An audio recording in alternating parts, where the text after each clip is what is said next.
شوف رسالتك ايه النهاردة. اختار رقم من 1 لحد 3 وشوف رسالتك هتكون ايه.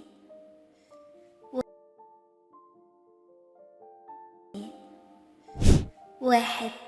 انتظر بصبر ما تنتظر من الله. سفر يشوع ابن سيراخ إصحاح 2 عدد 3. كرم الله لا يتأخر إنما يأتي في وقته المناسب.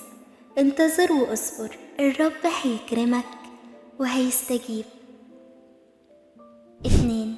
ربنا عداك من حاجات كتير كنت فاكرها مش هتعدي، فأكيد مش هيخذلك المرة دي كمان.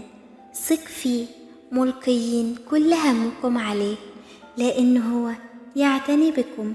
إنجيل بطرس إصحاح 5 عدد 7. 3. تعويضه يأتي عن قريب. في الوقت اللي هتقوله فيه يا رب أنا موجوع وانتظرت كتير، هيقولك اصبر وأنا هعوضك تعويض يملى حياتك فرح. هيعوضك عن كل كسرة قلب كانت في حياتك وعن كل صرخة ألم قبلتك في حياتك. تعويضات ربنا تستحق الانتظار. هيستجيب عن طلبتك وهيعوضك